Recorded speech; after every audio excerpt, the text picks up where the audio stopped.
warahmatullahi wabarakatuh.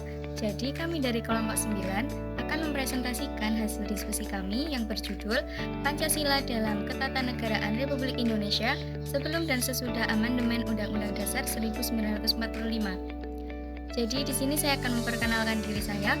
Perkenalkan, nama saya Anissa Fatmawati, NIM 25060611003. Dan teman saya Muhammad Kanzul Falah, NIM 25060611036.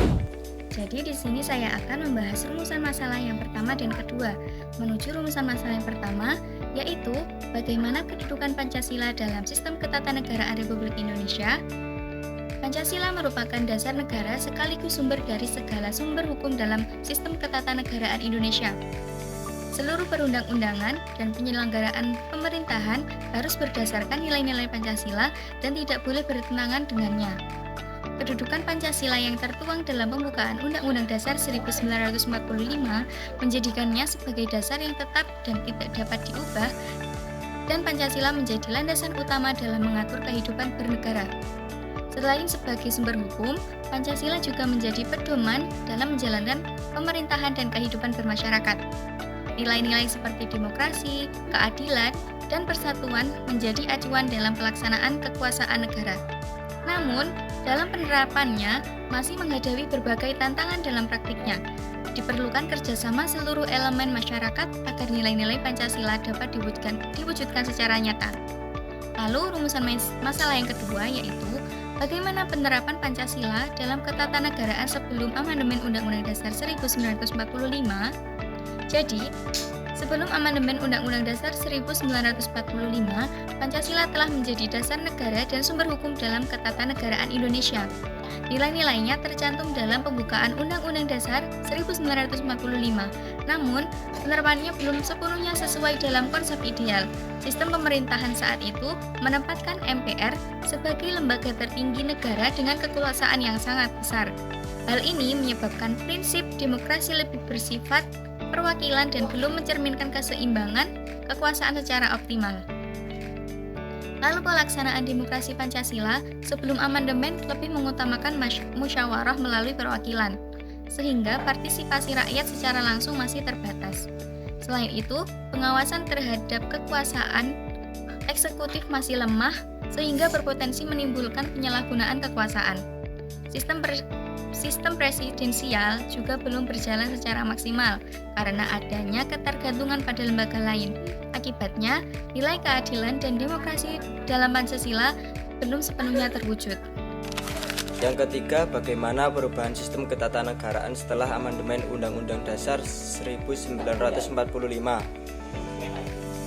Keempat, bagaimana implementasi nilai-nilai Pancasila dalam ketatanegaraan setelah amandemen.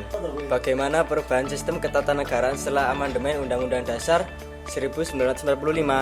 Perubahan sistem ketatanegaraan setelah amandemen Undang-Undang Dasar 1945 membawa Indonesia menuju sistem yang lebih demokratis dan transparan.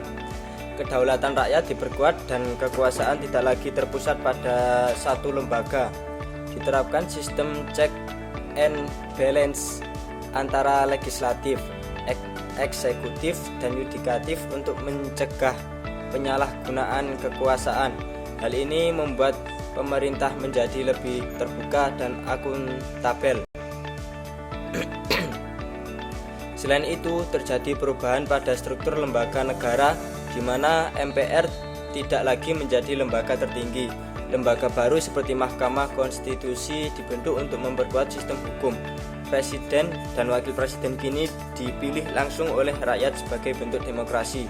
Perubahan ini juga memperkuat perlindungan hak asasi manusia dalam konstitusi.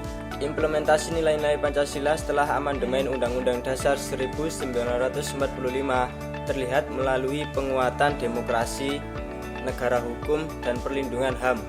Sistem pemerintahan menjadi lebih demokratis dengan kedaulatan di tangan rakyat serta adanya pembagian kekuasaan atau checks and balance.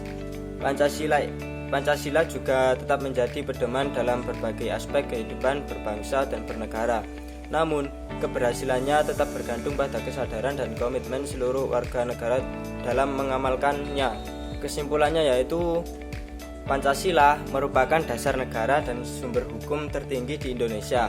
Sebelum amandemen Undang-Undang Dasar 1945, implementasinya terhambat oleh kekuasaan yang tersentralisasi. Namun pasca amandemen, sistem ketatanegaraan bergeser menjadi lebih demokratis dan transparan melalui penguatan HAM.